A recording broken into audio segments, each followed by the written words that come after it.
Hoop Dreams, the podcast, an Unlearning Network production.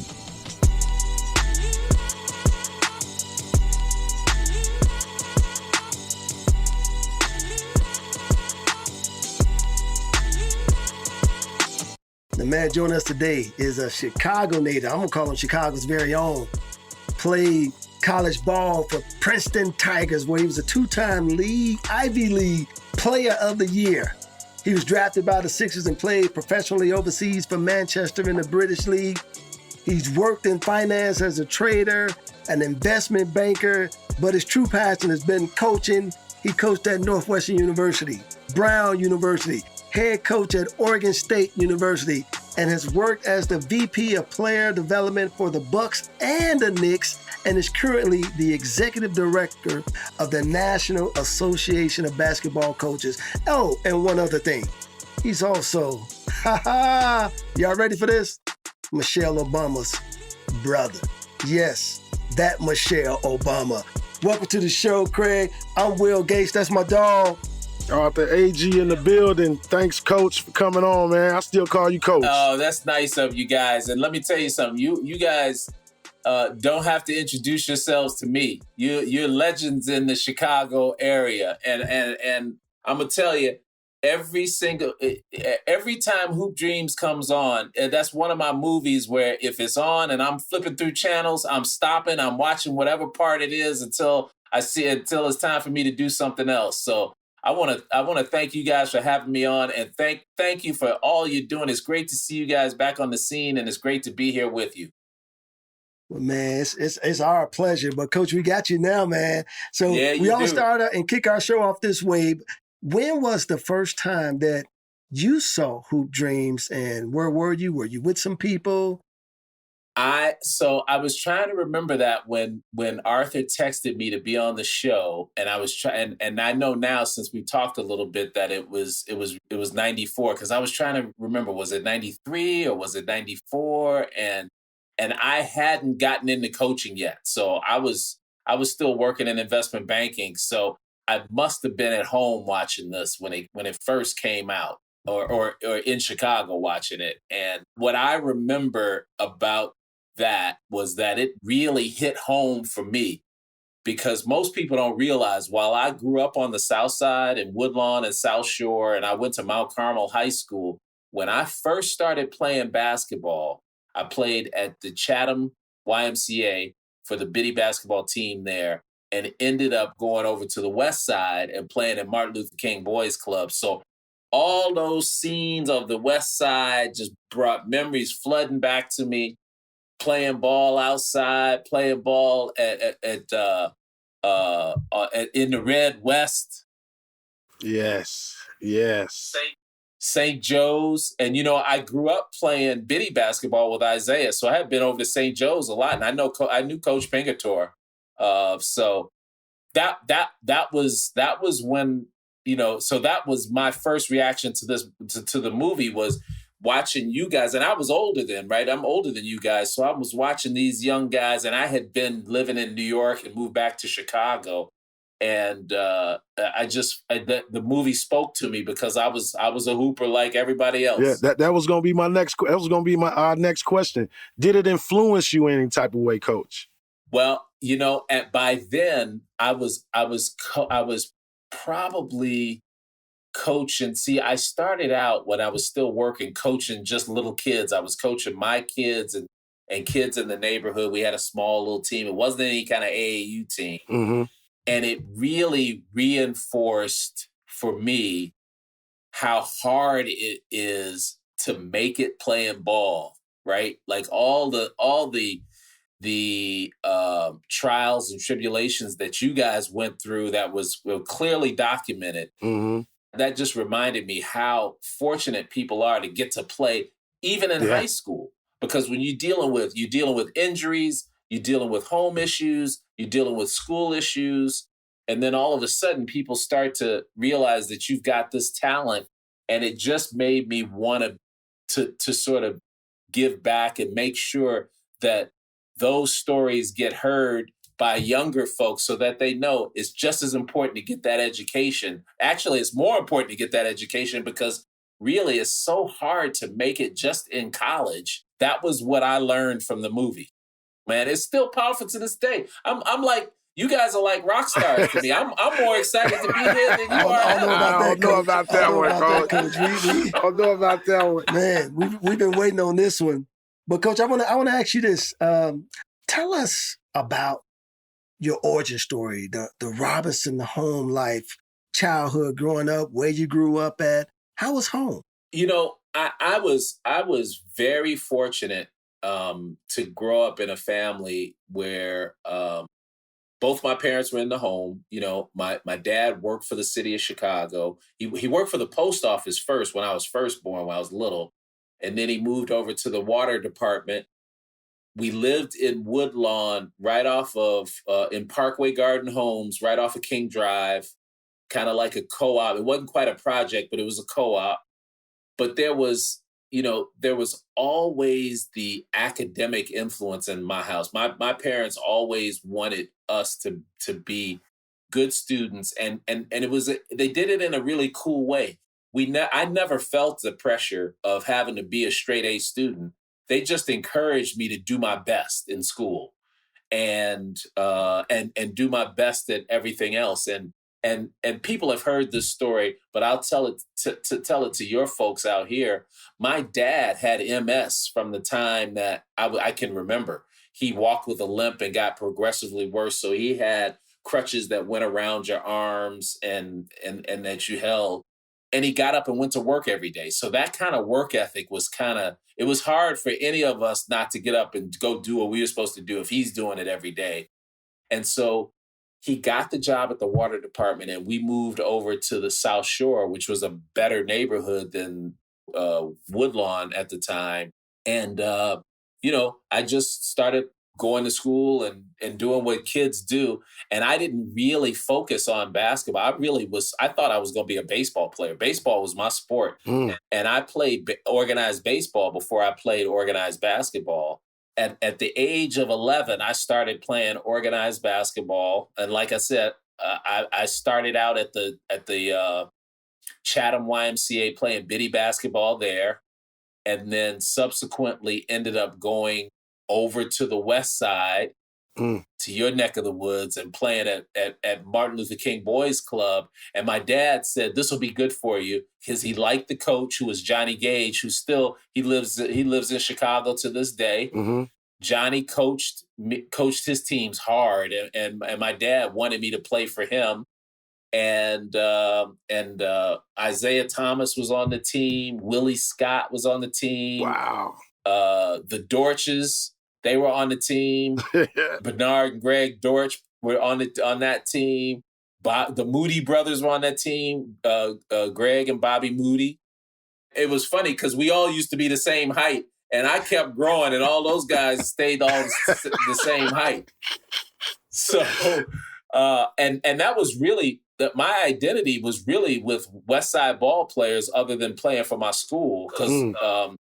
Back then, folks were scared if you lived on the South Side, you were scared to go over to the West Side. And if you lived on the West Side, you were scared to come over to the South Side. So that was my origin story with regard to basketball. And then from there, I was fortunate enough to get recruited, went to a couple of basketball camps. And you guys know the AAU scene now is ridiculous. Like if I played in as many AAU tournaments as these guys do, I probably would have gone to like Duke or North Carolina or something. But I played in 2 AAU tournaments my whole life. Right. But I was fortunate enough to get recruited to Princeton and play. And then the rest is history. I mean, going to a school like that just changes your life. And that's really how that worked out for me. Now, Coach, growing up, was it just you and Michelle?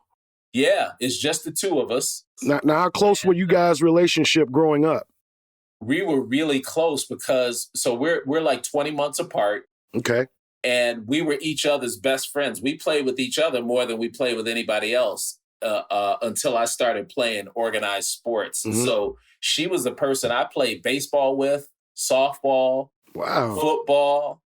We played, they used to, you remember how they used to freeze the parks over in Chicago in the wintertime? I played hockey. She ice skated with me. And then when we go to the park and play basketball, she'd be the one out there playing with me all the time. And it's so interesting because back then, and we're talking about sort of the late 60s, early 70s, really more early 70s, there was plenty of organized sports stuff for boys, but none for girls. She'd never really got into the sporting scene like I did. And she was much more of an intellect and better student than I was, even though I was a good student. She was a really good student, but we were really close and still are to this day. We talk to each other all the time. And as you know, I went to Princeton and she was trying to decide what school she was going to. And she went to Whitney Young High School, went into her guidance counselor and she said, where are you going to school? She's like, I'm going to Princeton. They were like, well, how do you know you're going to get into Princeton? She's like, oh, my brother's there. If he can get in, I know I'm getting in. Like, wow. Who just says that? Like, oh, if my brother got in, I'm definitely getting in. I'm definitely getting in. I know how he works. I love it. Well, Coach, where did you get this love for the game? Because if you're the older brother, who put the basketball in your hand? Actually, my dad did. Even though he couldn't run, he loved basketball. He never played. Once a year, we take a trip up to Michigan and we stayed at this place called Duke's Happy Holiday Resort. And when it sounds like a big resort, but you know what it really was? It was like a motel that had a place where you could barbecue, a pool, a basketball court, and a tennis court. That was it. That was it. But I thought it was like, I was like, we're going to Michigan on vacation. And that's what we did. And they had a basketball court. And he and I used to be out there just messing around playing. And like I said, he was limping around and rebounding, and I was shooting. And he was like, man, you could be pretty good at this game. And I just enjoyed being out there with my dad. And I didn't have any thought of ever playing any further because I didn't know you could do that. Because back then, the only thing you saw on TV really were the Bears and the Cubs. And I couldn't watch. I'm on the South Side. I couldn't even be a Sox fan because my bedtime was 7:30. The Sox would come on at 7:00. Wow. So I would come home and watch the Cubs games after school. They really didn't show the Bulls that tough back then. And if the Bulls were ever any good, the games were on tape delay. So it was too late at night for me. Yeah, these young kids don't know about tape delay, Coach. They don't know about tape delay. They can see every single game they want to see. But that was really the beginnings of the love of the game. And then I started playing bitty basketball at the Y. When I played at the Y, that was when it was the first time you got uniforms with a number on the front and the back, and they had referees. And for folks who don't know, I should say bitty basketball was like a miniature version of basketball. They had these baskets they hooked on to regular size baskets that made the hoop and the backboard 8 feet tall. Yeah. And they had a wide European lane. Yeah. They still do that. The ball was smaller than a women's ball. It was kind of like a youth ball, but it was proportionate for little kids. So that's why people back in the day could shoot so well, because you learned shooting on a ball that wasn't too big or too heavy for you. So you could start with the ball over your head early. Right. And I just took to it. And I really took to football, but my parents wouldn't let me play football organized, especially at a school like Mount Carmel. They said, no, you go out there and get your head knocked out. But Coach, where we learned the game was on the playground. And that's where most of us, where we went to, get that, that real gritty, tough playing against grown men and other people. Right. But that's where you made your name at. You got your nickname. When you was coming up, did when you were getting good and taller, growing, did the neighborhood give you a nickname? They did, and you're gonna laugh when you hear it, because it didn't have anything to do with abilities, right? It had everything to do with the way I looked. They called me Slim. What? Because I was like a stick. I was a stick. Man, that's a black exploitation movie name. I know. No, it was that was the one nickname. Because see, Yeah, with a name like Craig, you can't shorten it or anything. So, yeah, Slim. Slim was the nickname I got from playing up at the park when I played with the older guys. Lil Slim. See, if you was playing now, they'd be calling you C. Rob. If you was playing now. Yeah. Right, Yep, right. Yep. And it's funny, I played in all these leagues that Chicago had. I played in the pro league at IIT, at Chicago State, at Triton, at Fernwood. And so by the time I got older, they were calling me the professor because I was so old playing. I love it. I love it. Well, Coach, you went to high school at Mount Carmel and all boys schools. I relate to that. St. Joe's all boys school. Yep. What was that experience like for you, and how diverse was the school at that time, if it was diverse at all?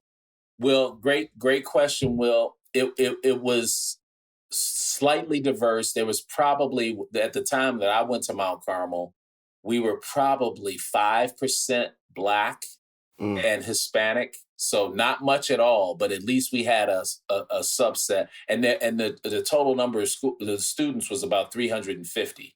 So it was my real first interaction on a daily basis with white folks. And I'm glad I had that because, Chicago back then was still a very segregated place. Like folks on the southeast side came to Mount Carmel. Some folks on the southwest side would come over to Mount Carmel. You'd have some kids from the inner city, but most of the kids came from Catholic. Most of the Black kids came from Catholic grammar schools. So I was one of the few kids that I knew who came from a public school. And my grammar school, my elementary school or middle school and lower school now is what they call them, but we used to call them elementary school, were predominantly Black. Like when we first moved there, when I was in kindergarten, we had 2 or 3 white kids in kindergarten. And by the time I was in 6th grade, we didn't have any more white folks in the school. So wow. In that short period of time, that's how the neighborhood changed. But to get back to Mount Carmel, it was a really good and challenging academic environment there. But that's when I had my first real dealing with just people who were racist. Because I won't say everybody was racist. Because I had some really cool white friends like you guys probably did growing up, especially playing basketball. Because if you on a team, it's hard to have any racist dudes that you playing with and trying to win any games. But there was individuals at the school, just like your typical kind of guys who try and bully you or try and talk some smack. And my parents really helped me sort of learn how to navigate through those kind of treacherous waters.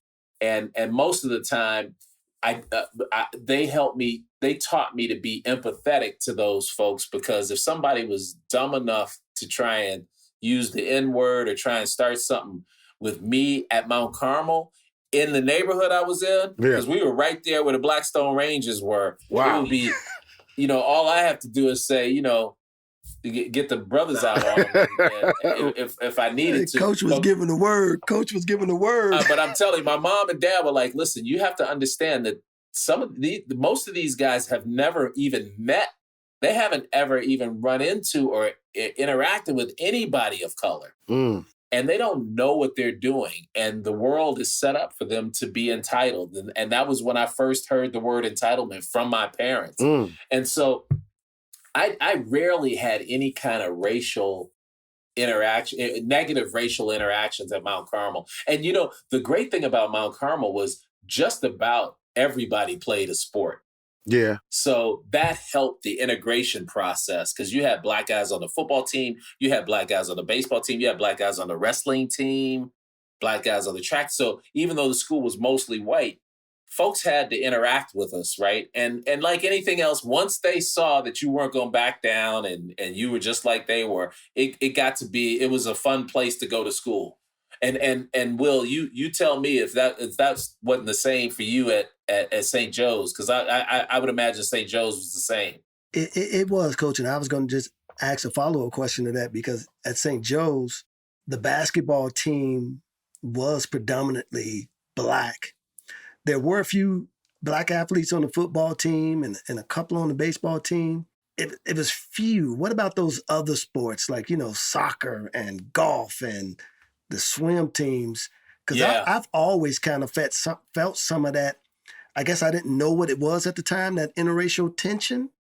Because when you was at St. Joe's, and this was my question for you, when you were at Carmel, did they know you were there for basketball? Because when Agee and I went to St. Joe's, they knew we were there for basketball. Yeah. Well, that's interesting because I wasn't on scholarship. Like there were some brothers there who were on scholarship. I was like a walk-on. Like the reason why I ended up going to Mount Carmel was my parents had me take a test at Carmel, at St. Ignatius, and at this place called Campion, which was up in Wisconsin. It was like a boarding school. They were all about the academics. And I tested my way into Mount Carmel. Like I said, I was in the honors program. So I wasn't even there. I had to try out for the basketball team. So they knew I wasn't there for basketball until I got on the basketball court. Then they were like, ooh, what we got here? And I remember my freshman year, I played, because see, if you got recruited, guys played on the sophomore team if they were freshmen. I was on the freshman team because they didn't know who I was. By the end of the day, I was on JV, and I would be sitting on the bench for varsity every now and then. So then they knew I was there for basketball. But I did do well in school and in class, so folks gave me my props when it came to the intellectual side. So I didn't you get treated just like an athlete. That's what I experienced too, Coach, when I was at St. Joe's, because like you said, it wasn't racial tension. It was more of then, if you were a basketball player, they treated you differently, even though if they had some tension with a black person or just black people in general, but you were on the basketball team, they didn't let you know that they would, that they felt some type of way. So I never really had any type of friends at St. Joe's when I went with racism, and they would say certain things under their breath. I never had any of that. My first racial experience for me happened when I went to junior college in Missouri. Okay. But I was going to also say, if you remember in Hoop Dreams, when William Gates come back from his visit at Marquette, and Will, you could take it from here because you know what I'm hitting on. Well, it was the scene in the movie, and this was what I was saying earlier too, Coach, where I didn't know that there were certain, and I'm with Agee. I won't call it racist because Coach Doyle, man, was a great man. Rest in peace. But when I got back off my visit, his question to me was, "Did you meet with the people who's in charge of the black people?" And I'm just like that blew my mind. Like I didn't even know how to respond to that because I didn't know where to take. And I know he didn't mean anything by it. Yeah. But I think Well, I just think he didn't know how to ask the question appropriately. So it kind of but if you hearing that and you seeing that on TV, you go like, that's probably one of the most racist, insensitive things I've heard in a long time. I remember that part of the movie. And Arthur, it sounds like what you had to deal with this when you were at your junior college, but you also were dealing with this at St. Joe's. You just didn't know you were dealing with it. Yeah. Is that you pick up on little things like that are now called microaggressions, Mm-hmm. and that people don't mean to do them, but they're offensive, Mm-hmm. right? And we, as a people, have had to learn how to navigate the world with getting hit in the face with all these microaggressions to the point where we don't even realize that they're like little nicks here and there, and they start to eat away at you and mess with your mental health. Mm-hmm. But what I gleaned from that movie was that, because I think both of you guys were bigger recruits than I was, right? You had more colleges looking at you than I did. And I just like the movie doesn't talk about it, but the way you guys sort of navigated through all of the stuff that you had to go through, including statements like that, and going away to school for the first time, and all the, having a kid and all of that, just showed how tough it is growing up, irrespective of where you come from. Life comes at you, As my mom says, stuff happens, because she doesn't like saying right. the other thing. Right. Coach, let me ask you this. And I mean, Yeah. I'm kind of going ahead a little bit, but I asked a few people around about you because I need to know what Coach really Craig Robinson was like when he would come back home for the summers. Now I heard you played at Chicago State for one of my guys, his grandfather, and you played with MJ, Reggie Theus, Craig Hodges, J.J. Anderson, Ricky Green, Mo Cheeks, Ty Corbin, Alfrederick Hughes. You played with these guys at the Summer Pro League. Yeah, in the Summer Pro League, I was playing against those guys every summer. And I played for Playboy. Yep, that's what they said the name of the team was. Reggie Theus was on our team. David Greenwood was on our team. And Quentin Daly was on our team. And I played, and I started. You know, I was balling with these dudes. I was playing against Michael Jordan and playing against Terry Cummings and Teddy Grubbs and Mark Aguirre. Mark played on another team. And these dudes all thought that I would be in the league with them too. And so did I after I was playing in the summers. And I attribute that to my years growing up and playing on the West Side. Wow. Because when I was only, and you guys, I don't know if they still did this because the IHSA might have changed the rules. But when I was 15 years old, so I was 14, I was young for my age because I skipped a grade. But in my sophomore year of high school, I played in the pro league with Sonny Parker, Tony Parker, Maurice Cheeks, Marcellus Starks, and I was a kid. And here's what they did. They didn't, like, I got in the game and I was trying to just fit in. I'm passing the ball and cutting through and getting rebounds and throwing. I ain't taking any shots. And they were like, Craig, no, you got to play. If you're going to be out here, you got to play. You got to take shots. You got to take guys to the hoop.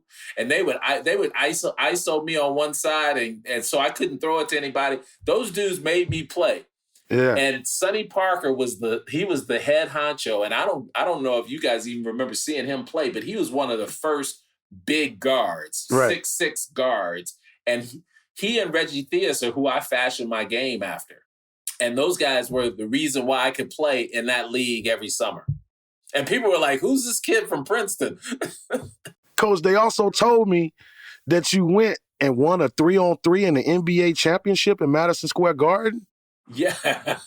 Well, it wasn't in Madison Square Garden, but we won the national 3-on-3 championship.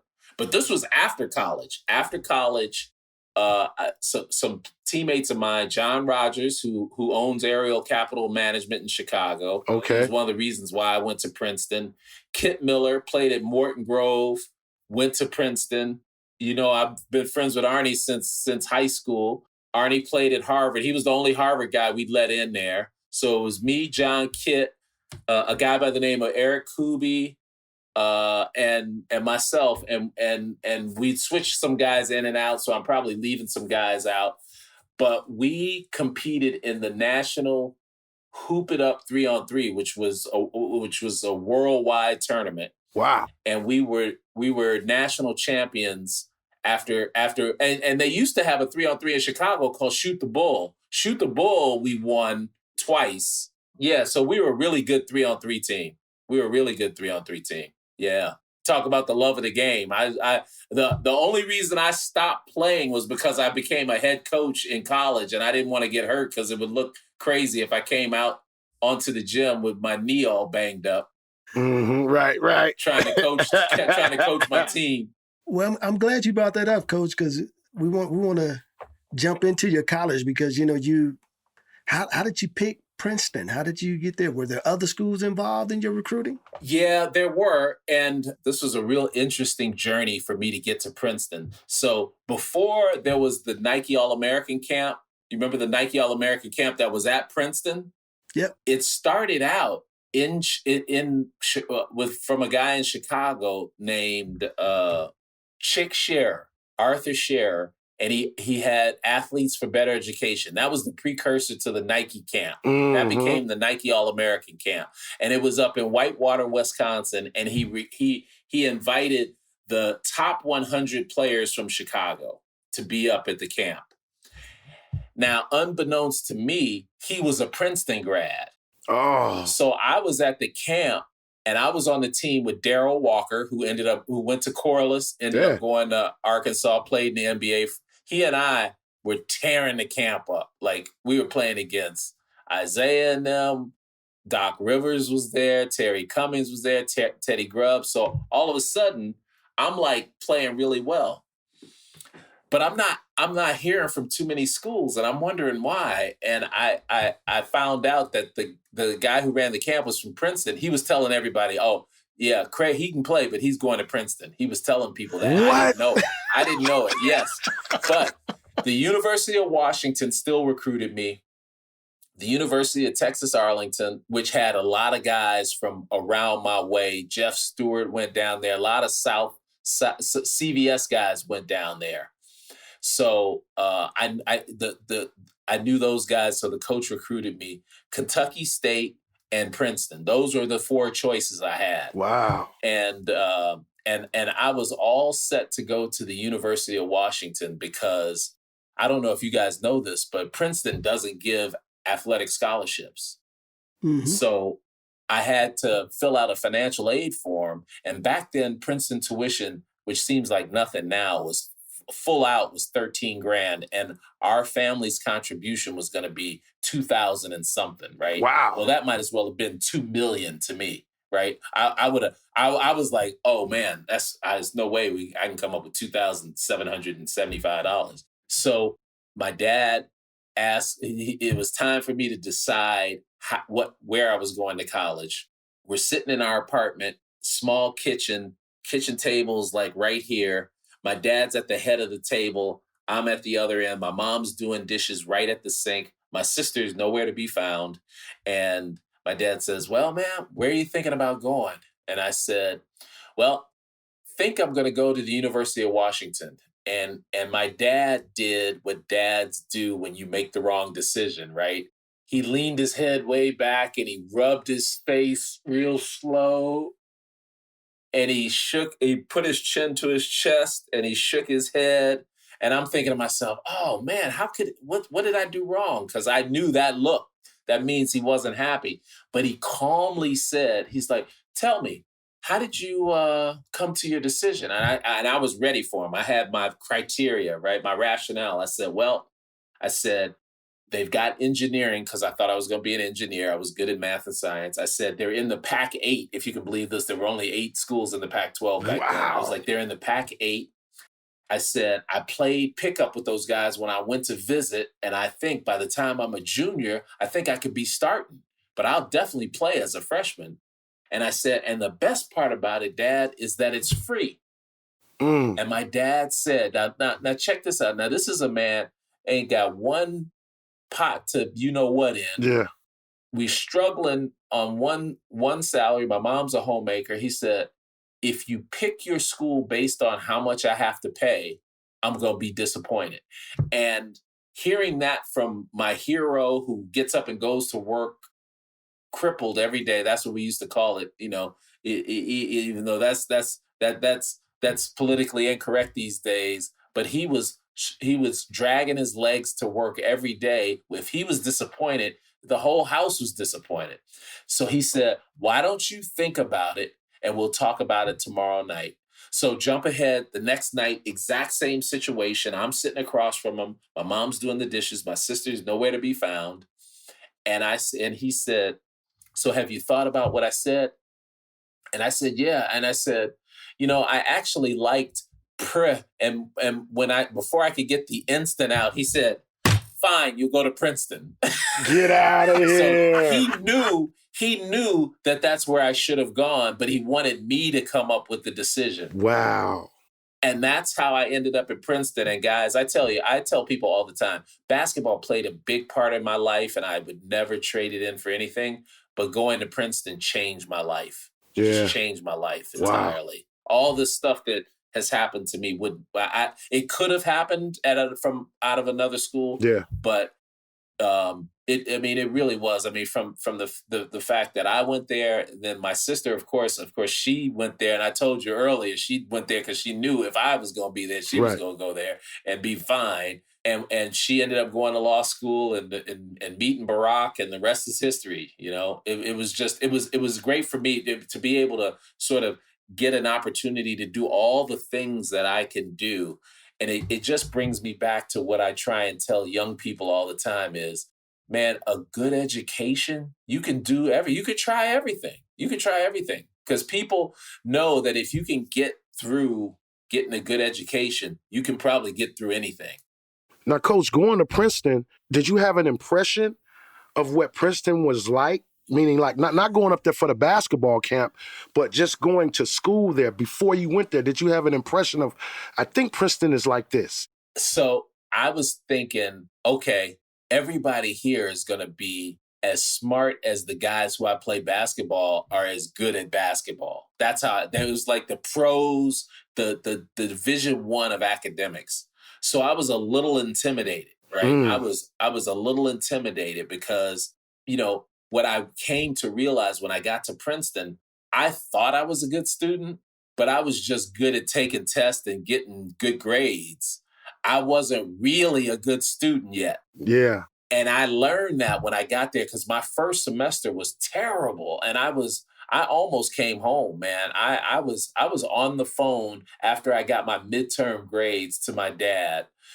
And I was crying my eyes out and in a phone booth, which your people who listening to this, most of these young people don't even know what a phone booth is, but you used to have to go find a phone booth to call home and not have your phone in your pocket and have your whole cup full of quarters so you can just keep feeding them in so you can talk to your family. So I'm in there crying and I'm putting my quarters in and I'm like, I'm in over my head. I got 2 C's, a D, and an F on my midterms, and I this is too much. And my dad said, calm down. Now, let me remind you, my dad didn't go to college. He didn't go to college. So he's like, calm down. He said, how many people go to that school? And I'm like thinking, Dad, what does that have to do with anything? I was like, about 4,400. And he's like, so that makes about 1,100 in the freshman class. And he said, well, you know what? You're not going to be number one in the class. Let's get that out the way. You're not going to be number one in the class. And then he said, which was the most profound thing, he said, you're not going to be number 1,100 either. This is why you go to a good school. Just fight your way through it. You'll figure it out. You just get your degree from Princeton and the rest will work itself out. Now, this is from a man who he spent like, I think he went to college for like a month and then dropped out. Right. And man, it is a lesson in perseverance, but it's also a lesson in parenting, right? Like he wasn't going to let me quit like all these guys who end up stopping and then they're like, all right, I'm done. I'm going over here where it might be easier. He was like, fight through it and you'll be okay. I believe in you. And sure enough, you know, I just needed to learn how to study. I didn't really know. You guys know, you know how it was when you got to college. It's a whole different thing. You got to read stuff that's not assigned to you. You got to look at the syllabus and figure out, oh, this is what we got coming up. You got to do stuff ahead of time. You got to be going in and talking to the professors and saying, hey, listen, I didn't quite get what you meant here. Can you show me? And what I found out was teachers don't have any interest in failing you. They want to pass you. So they're going to give you all the help you need to help you get through. So again, it changed my life. It changed the way I thought about stuff. And man, coming out of a place like Princeton, Arthur, to your point, I had this preconceived notion that everybody was smarter than me. But by the time I left, I felt like I was as smart as anybody out there. As long as I could read and figure out stuff, I could do anything. Coach, that's crazy because Will said the same thing in Hoop Dreams. When he was like, this Catholic school, I'm out, he was like, I just thought in my head, this is like, you know, these people must be smarter than me. So, and they wasn't. He found out, like, how did that semester end for you? It was fine. So what I did was I switched out of engineering, which I shouldn't have been in the first place because I had never taken calculus, and you need calculus for all that stuff.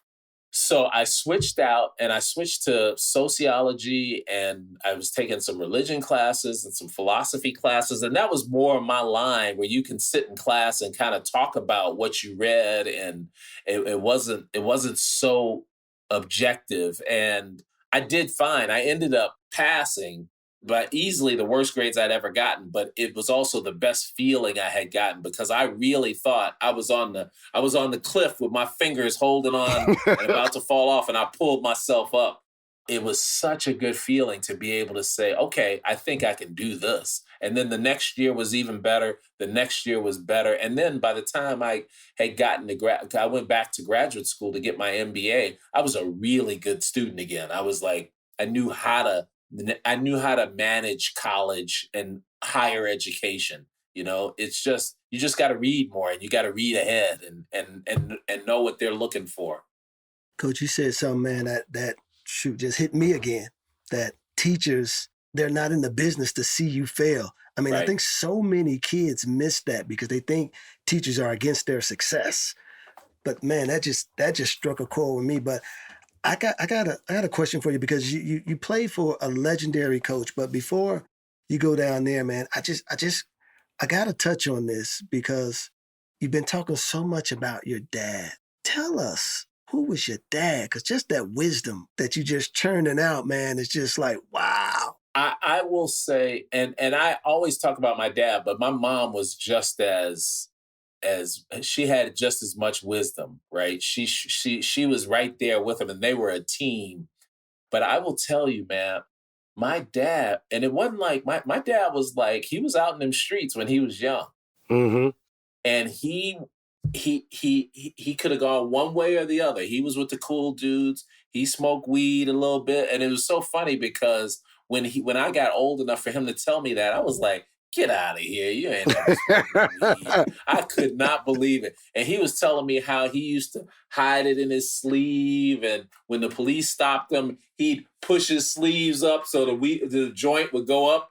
And he'd be like, "I don't have anything on me." And I mean, he was telling me all this stuff like he was some smooth dude on the streets. And then what Arthur did when he wanted to find out about me, I went and asked some of his boys. I was like, they were like, "Oh," they used to call him Diddley. They like, "Oh, Diddley was a bad man." I'm like, "Get out of here. He was a nice guy with crutches." That's what I knew.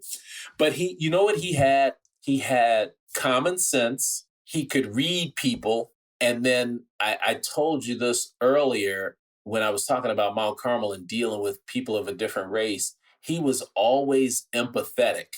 So he always took the view of what's going through the other guy's mind. Now, Yeah. in the streets, that's strategic, right? It's not empathetic, it's strategic. But he was really, he's like, before you judge a guy, just try and figure out what he's about. And then maybe you can figure him out and figure out why he's doing certain things. And my father was always the guy who people came to for advice. His younger brothers, my mom's family, my friends' parents, my friends. I mean, he just had a way about him. He was a likable dude. He was never afraid to say, he and my mom both, "I don't know. Let me find out," before he wouldn't just give me an answer like, "Because I said so." He would say, "That's a good question, Craig. Let me do some research before I give you an answer."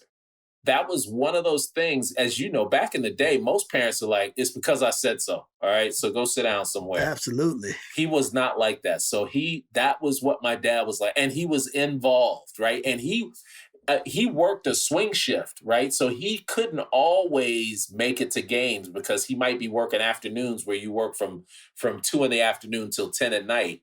But when he wasn't working afternoons, if he was working nights where he went from 10 at night to 6 in the morning, he would get up and go to my games, take us to school. He'd find a way to nap in between. But that dude he was present. He was present all the time. For your dad, I mean, the will and strength that this guy must have had. I mean, as we all know what MS is today, for him to have that and not complain, and you say this dude had 2 jobs? He did not complain at one bit. And not only he worked for the post office, and then he had 2 jobs, And then after that, he just worked for the water department and he was working these swing shifts, but he was also a precinct captain for the Democratic Party. Because when you work for the city of Chicago, in order to keep your job, you had to go out and hustle for votes and stuff like that. He never complained. And so my oldest son is 29. So my dad died 30 years ago. So he missed all of this stuff. He missed all of my coaching. He missed the White House stuff. He missed my sister being the first lady, Barack. He met Barack when they first met. But by the time, I think it was probably the year before they got married, he passed away. So he missed all of this. But he's the reason for all of this. Through his son and his daughter.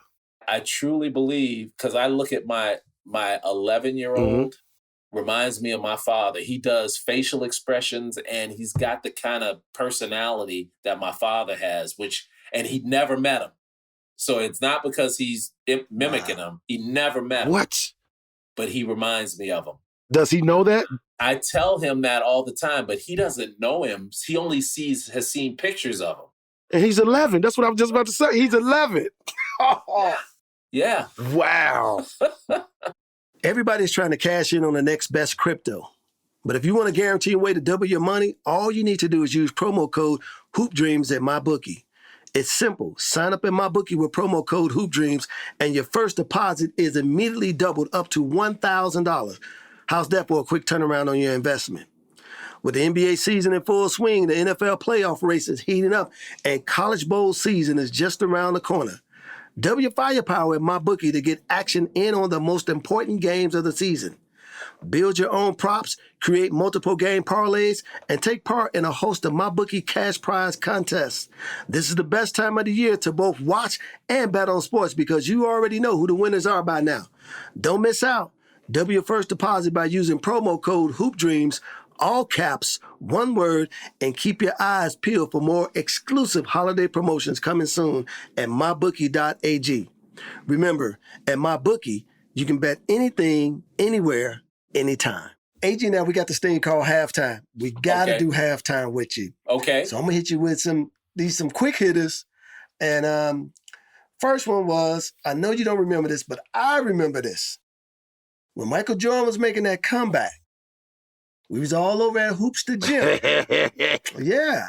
I was in there playing. You, Arnie Duncan. Yeah. The first time I walked in there, the 1990-91 Chicago Bulls team, Bill Wennington. I'm like, these dudes, all the games organized by Tim Grover. What was that experience like for you during that time? Well, I had gotten to know Michael because, when he wanted to get a run in, he'd call us up, at least until he got back in shape. And what I tell people about that I remember the most was people talk about how competitive dudes are, right? And we all play ball. We all have friends who are competitive, a little over the edge sometimes, a little too much. It's like, come on, man, calm down. We know when to be competitive, when the game's on the line, but when we just messing around, just chill. That dude, let me tell you, he was playing against us like he was playing against the Pistons. And there was one play where, and this is the great thing about how you know that he's just a regular guy, right? Like he's like us, but he's just Michael Jordan. So he's playing and he's into it. And I go up for a move and he fouls me like he fouled me so hard, I'm laying down and I could see the look on his face like he thought I was hurt. And he came over, he's like, "You all right? Craig, you all right?" I was like, "Yeah, I'm fine." He's like, "Get the fuck up then." That's him. That's what he said. I was like, "What? You were just concerned. He's just concerned." I was like, "Okay." And then he proceeded to go hard at me to make sure he knew that I knew that he wasn't soft or anything because he was coming to check on me. It was the craziest thing because he was like, "Hey, Craig, you all right?" It's like, "Well, get up then." All right, let me hit you with this one, Coach. Who wins a one-on-one between you and Barack? I would win that, and he would say that. Who would win back in 2008 when you guys were a little younger? I would win. He say, "Still, I would win."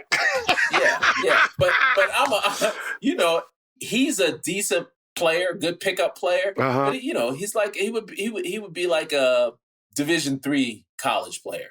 Oh, okay. So he could play, but he was a little light, and basketball was his game. He liked it, but it wasn't like a full-time thing like it was for guys who played all the time, like we do. Right.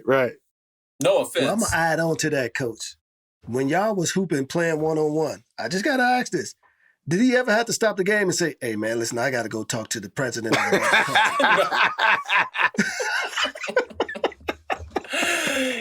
No, whenever we had those kind of pickup games, he had it scheduled in. So like he's like, all right, I got an hour and a half where I can just poop. What you do realize though, that what I didn't realize is how important that job is. Like hanging around him at the White House and in the Oval Office and when he's working, and you realize the gravity of some of the problems he has to deal with, and you realize the scope of the problems he has to deal with, and how many people are looking to him for leadership. We were talking about leadership earlier. That position is the epitome of leadership, right? And so I was always watching to pay attention on things that I could take away and use in my positions of leadership. And it's a serious business for serious people, and it was really a real blessing and an honor to be able to watch him work. Coach, what's your favorite basketball shoes to play in and your favorite to wear around? Ooh, that's a good one. Because probably gonna say some pro kids. I like my sneakers. Man, when I first started playing, that was my shoe. And I had the white on whites with the white suede chevron on the all white. Nowadays nobody would wear those because they're so darn heavy. Yeah. They used to get wet, and it was like playing in boots. But that was Pro Kids. Pro Kids were my first real pair of shoes. I had the white suede ones. I had black and gold suede. Wow. And then I switched to ponies. Uh-oh. Yeah. That were really cool. But my go-to shoe for a long time were Adidas Superstars and Adidas Pro Models. Oh, yeah. Yeah. Because once upon a time, the Adidas shoe was better than Nike's. Better than Nike, that's right. It was better than Nike's. They don't make the Superstars anymore with the rubber shell toe, but you can get some, like the Pro Model. But then I started wearing the new Nike shoes, and for performance, I think the Kobe's are really, I like the Kobe's and the KD's to play in. Uh-huh. But to walk around in, I got to have my Jordans. Okay. I got to have my Jordans. Got to have my Jordans. I got to have my Jordans. Which ones, Coach? Well, it's so the threes when I'm chilling, when I get dressed up a little, I wear the 11s when I get dressed up a little bit. I knew it. And then when I really want to kill folks, I just wear the ones. Different colors. I got orange and black ones. I got blue and black. I got purple and black. Got some suede. I just lows or highs. Highs. Got to do the highs. Got to do the highs. What does Obama wear? He's not a sneakerhead like that. He's not a sneakerhead like that. So he would have some dress sneakers on if he has sneakers on. Yeah. He'd have some brand that I wouldn't know what they were. I don't know why he ain't had his own shoe yet. Like, I mean, the Obama. Just call it the Obama. Right? You know what I'm saying? I know. He's trying to stay neutral, right in the middle. He don't want to make anybody mad. Right. We got to get this library built. Yeah. We broke ground on it about a week ago. Yeah. So looking forward to seeing that go up. Coach, with Michelle Obama as your sister, and of course, there's a lot of presidential TV shows out there. How close is the White House, the House of Cards, or the Oval? When you watch those kind of shows on TV and then you go there and you realize, okay, this is a little different, it just kind of spoils it for you because you're like, no, they don't have this right. They don't have that right. So I'm too picky on it. Right. But I think House of Cards was pretty good. And I didn't watch the whole thing. I've only seen bits and pieces of it. Mm-hmm. To get the real feel of the White House, think about the fact that most of the White House is like a museum. It's got a whole lot of stuff in there that's really interesting from a long time ago. And then the residents, you get to decorate the way you want. Mm. And it's just really, it's very historic. And most of the things that you see on TV, people haven't really been in those parts, right? Except for the Oval Office, right? So Situation Room and all that kind of stuff it's like what people think it should be. So, so I don't want to ruin it for too many people, but there's some movies that get it closer than others. I'll just put it that way. Coach, what was the toughest stadium you ever played in on the road as a coach and as a player? Oh, that's a good one. So the toughest one to play in for me was the Palestra. That's where the University of Pennsylvania, our main rival at Princeton, was. That was the hardest place to play. That place was an old-fashioned box where the seats were, it felt like everybody was on top of you. And they used to have this tradition where you start the game and the fans are quiet, and as soon as they score, they throw streamers, toilet paper, all kinds of glitter, all on the court, and they have to stop the game and sweep it off. What? Just like the first minute within the game? First minute of the game. So we were trying to keep them from scoring for a long time, just to make them mad. We like pressing and bothering them and making sure we get rebounds. But that was a hard place to play. It's the second hardest place, and we didn't play that. We only got to play there once. I'm sure if we played there, if we were in the ACC, it would have been harder. But Duke was hard to play in because the fans are in there when you get off the bus and you still go into the locker room. Yeah. They're in there yelling at you, "We're gonna get you." I was a freshman, and I was like, "Oh my goodness, what have I got myself into?" Now, as far as coaching, by the time I was coaching at Brown, Penn wasn't the same. The place that when I was coaching at Oregon State, the hardest place to play was Oregon, because that was our rival. And before they moved into their new arena, they had a gym that felt like it was as small as the Palestra. Really? And this was on campus? This was on campus before they built their new arena. And they would jump up and down on the bleachers, and you could feel the floor going up and down. So you shoot a jumper, and you feel like you're on a boat, like on a cruise ship, and you're hitting some waves. What? It was the weirdest thing. Yeah, man. Yep. That is crazy. University of Oregon. That was the hardest place to coach. That is crazy. Well, Coach, I'm gonna take you back to old school. What's playing in your car right now?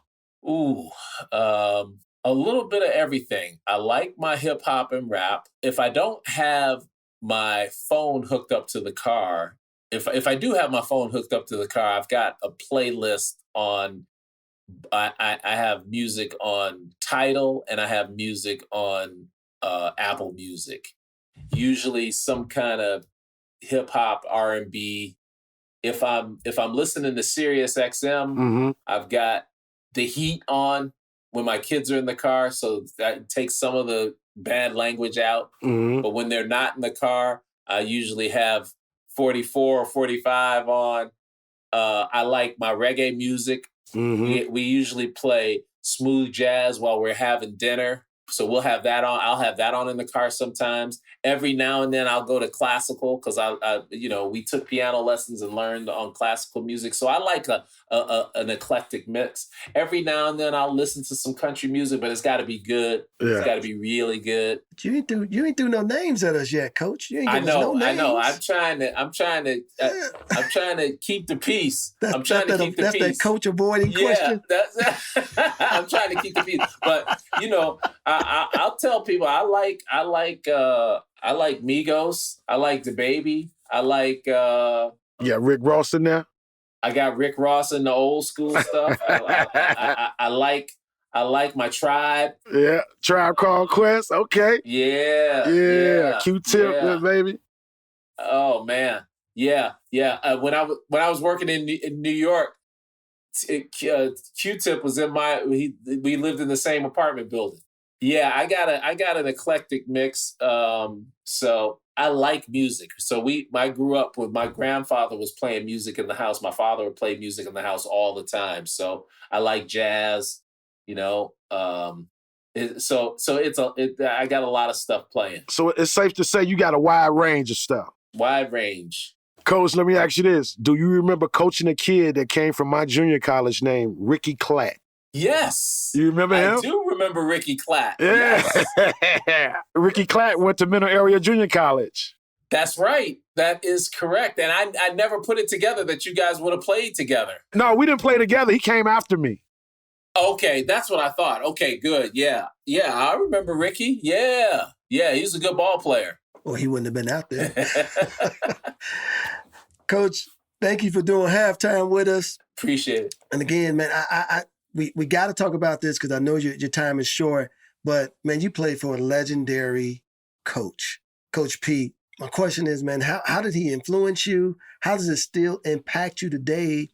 And as well as, he's 91 now. Are you guys still in touch? Yeah. Well, Coach Carril recruited me, and he recruited me by telling me all the things I needed to work on, which was different from all the other coaches.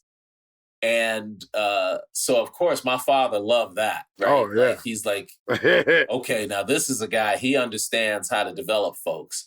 And I will tell you that I was fortunate to have a lot of good coaches at Mount Carmel and at Johnny Gage in Biddy basketball, Bob Hambrick in Biddy basketball. But Coach Carril, I learned the most from. And just the understanding of spacing, understanding of passing, because I was your typical Chicago guy. I was trying to get buckets all the time, right? Mm-hmm. Yep. And one of the big things that I learned from him, and I try and pass this along to when I was coaching to my players, and now that I'm not coaching, I tell people all the time, because, guys are always saying, man, I can't get on. I can't get off. I don't know what's going on.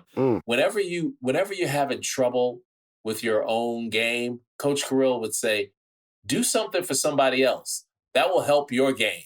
Mm-hmm. So if you're not making shots or you can't get open, set a screen for somebody, make a hard cut, do something on defense, make a pass for somebody.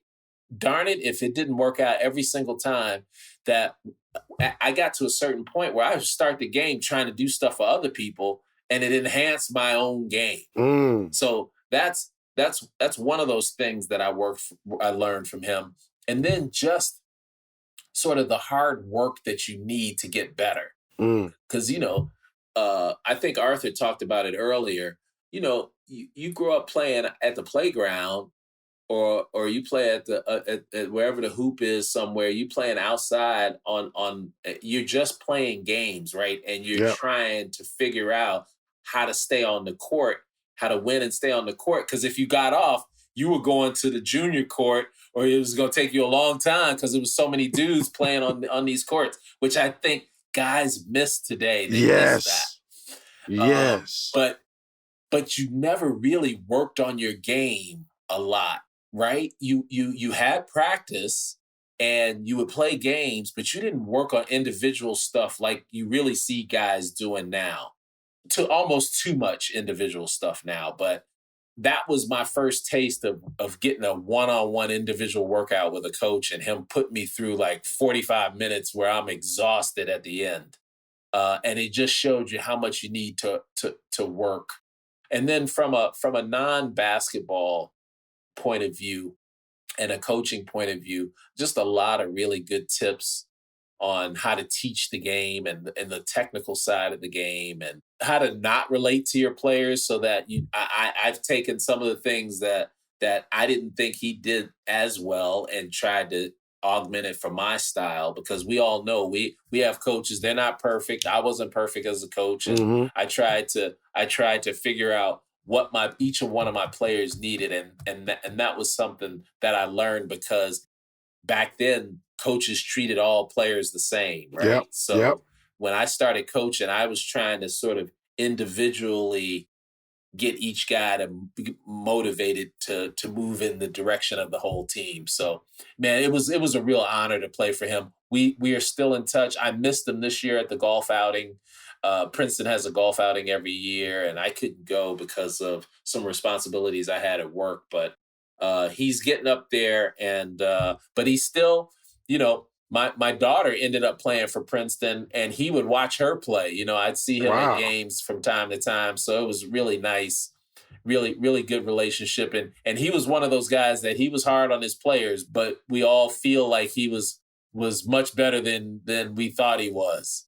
Talk to us about your coaching style, and did it change from Brown to Oregon State? Oh, yeah, it did. And I will tell you, I learned how to play from Coach Carril, but I learned how to coach from Coach Bill Carmody, who was the first coach that I worked for at Northwestern. I just loved the way his mind worked when it came to offense. He was such a thoughtful person on the offensive end. So when I went from being an assistant coach to head coach, when I was a head coach at Brown, I was like, oh my gosh, all this stuff's coming at me. I was still learning how to be a head coach. And I was fortunate that I inherited some good players who wanted to work hard. And then we had some really good success. And then when I went to Oregon State, I went from a more academic school to guys who came to play to get developed so they could go to the NBA. And I had to change my style then because that was more sort of one-on-one, getting them prepared, to helping them develop their skills so that they could take it to the next level. We had quite a few guys make it to the NBA in the short time I was at Oregon State. And then the other thing was there was more of a need for me to help those guys understand that basketball isn't just the only way out. See, the guys who were at Brown, those guys, if you thought about it like a baseball game, they were like on third base, right? All they had to do was play hard, and then they knew they were going back to study, and if they could do that, they get home plate and they get the brass ring. The Oregon State guys were really on first base thinking that basketball was the only way to make it, and I had to spend a lot of time trying to talk to them about other ways of getting to where they wanted to get to. And so it was a higher level of player, and what happens with a higher level player, you guys know this, people around them assume they're going to make it to the NBA, and they start treating them as if they're already there. And it's still a numbers game. So I wanted them to understand, look, you guys are smart enough to do whatever you want to do, but you have to apply yourselves. So I spent a lot of time doing that. So to answer your question, that's how my style changed from Brown to Oregon State. So amazing. Coach, you had so many amazing things happen in your life. And then your sister comes to you and says, I think my husband's going to run for president. What was that moment like? It was the other way around, because he came to me and said, hey, I think I'm going to run for president. We got to figure out a way to get your mom and your sister on board. Yes. I mean, but they had to be like exciting. No, I mean, they were not excited. Really? They were not excited. So let me paint the picture for you. I looked at it as if, ever since I met this dude, he talked about being a politician, and he talked about getting to the highest level, even to the presidency. And everybody thought, yeah, okay. But he talked about it. And then when he had the opportunity, I was like, this dude made it to the NBA. For him, that's the NBA for him. Yeah. So I was supportive, but my mom and my sister, they were being very pragmatic. They were thinking about stuff like dinners with the family, being raised the way we got raised by Fraser and Marion Robinson, security, safety for the family. So they were looking at this. This wasn't their dream. Their dream wasn't the NBA. Their dream wasn't the presidency. Their dream was nice jobs, raise your family kind of like we got raised, have a little higher level, and that's enough. So he was like, we got to get them on board. And so I talked to my sister because, it was funny. When I decided to leave corporate America and go into coaching, that was a big drop in lifestyle, salary, all of that stuff. It was just for the love of coaching. And I almost didn't do it because my dad wasn't around. My mom was like, you should do whatever you want. But my sister was the one who said, stop worrying about how much money you're going to make. You're going to get a chance to do what dad always said. Find something you love doing and just do it. Wow. That's what she gave me that advice. So what I did was I turned it around on her when it came to Barack running for presidency. I said, you can't stop him from doing something he loves to do. And he said he was going to be doing. Right. And she said, yeah, you're right. And then I had to talk my mom into it. And then we had to talk her into moving out there with him so she could be with the girls. Because I was already coaching at Oregon State, and there was no way that I could be close by. I was on the other side of the country. So my mom being able to do that really made it possible for them to move forward on all that stuff. I just couldn't imagine what was going through your sister's head, like when he got on the ticket. And she, she really knew like this could happen. Like I'm wondering what she in her head, because like how you said how you guys was raised, and I know she's thinking now like, if he wins, my life is never gonna be the same. I'm gonna be a first lady. Like how do I jump into that role? We tried to be strategic about it and talk about it as a family, but you just we're not a political family who's right. Fathers and grandfathers who've done this who can kind of relate it to us. Right. We were all just kind of listening to people who were experts, and you can't fathom it. Just like you can't fathom what it's like to be in the NBA and you're doing all this other stuff. You just have to experience it. So it was life altering, and it was a lot to get your mind around. And to their credit, I thought they did a terrific job. I always felt confident they were doing the most for the most people. Their kids turned out great. Everybody made it through to the other side without, too much negativity.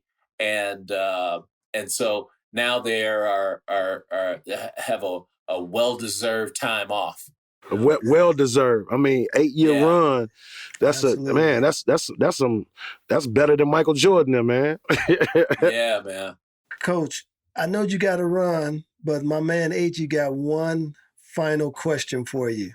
Just hearing your story, reinvigorated, inspired me and William. Like you said, you more excited to talk to us, but we know you, and I know, just from the connection of basketball, and we more excited to have you on our show, and we just want to thank you again. But my last question is, what is the next chapter in Coach Craig Robinson's hoop dream? First of all, it's been a pleasure to be with you guys, man. I mean, you guys are really onto something here. This was a great idea. When I saw it, I was like, you guys keep reinventing yourselves. This is fantastic. I told your producer that when Arthur texted me, I had just watched the show and was so excited to hear that you guys wanted me on. I was like, oh my God, this is terrific. So when I think about what's on the horizon for my next hoop dream, it's really to do what I'm doing and representing the coaches and doing more for the college game. And it's really important because I think we're getting to a point where we have almost an overshot of expectations for kids and parents, because the NBA is a numbers game now. It's a numbers game. There's 450 jobs, and only about 200 of those jobs turn over each year. See, and people don't talk about that because the top 8 guys on a team, they're pretty much set. So that's, that's 240 guys right there. That leaves another 200 and something jobs every year with so many people going for it. It is literally winning the gene pool lottery, right? And the talent level and the abilities are so different from college. It's really easy as an NBA executive to go in and see, okay, that guy's got a chance to be an NBA player. Mm-hmm. Most people are not on that list. Mm. So I think what we need to do as college coaches and as college administrators and as NBA folks is to be realistic with young people about their chances of making it to the NBA. I don't want to crush anybody's dreams. Everybody should have their dreams, as you guys know, with hoop dreams. And then when you realize that that dream's not attainable, if you're going along that same, while you're having your dream, you're still doing your schoolwork and you're still going to class and you're still getting your degree, you'll be able to pivot when it's time. You'll be able to pivot and do some really interesting things. So I'm keeping my options open. This chapter is really important. It's really important to help our coaches. It's really important to help our student athletes. Appreciate you being here, Coach. This was well worth it, man. I could talk to you guys all day long. I'm the gold of my era. I've been a trending topic. I'm as fly as a feather. My pockets macroscopic. See, with time I get better. I'm always in the action, kid. Know I got it locked from Chicago where the toughest live. Concrete jungle, earn my stripes on the pavement there. You make it here, then you can make it anywhere. No comparison. Your game is embarrassing. No one can touch me. I'm all for going there again. Yeah, I think I'm ballin' like I'm Will Gates. I'm hoop dreaming, trying to fight against a sealed fate. More faith, think I'm ballin' like I'm Agee. I'm box office and one day they gon' have to pay me. Yeah, I think I'm ballin' like I'm Will Gates. I'm hoop dreaming, trying to fight against a sealed fate. More faith, think I'm ballin' like I'm Agee. I'm box office and one day they gon' have to pay me. Hoop Dreams, the podcast, an Unlearning Network production. Written and produced by Arthur Agee, Will Gates, Matt Hoffar, with audio engineering from Matt Savage. For more episodes, check us out at www.unlearningnetwork.com. Gotta be a dog to survive in this cold weather. Ice in my veins, no need for a warm sweater. I'm coming for it all, best believe I won't let up, yeah. Hey, I think I'm ballin' like I'm Will Gates. I'm hoop dreaming, trying to fight against a sealed fate. More faith, think I'm ballin' like I'm Agee. I'm box office and one day they gon' have to pay me. Yeah, I think I'm ballin' like I'm Will Gates. I'm hoop dreaming, trying to fight against a sealed fate. More faith, think I'm ballin' like I'm Agee. I'm box office and one day they gon' have to pay me.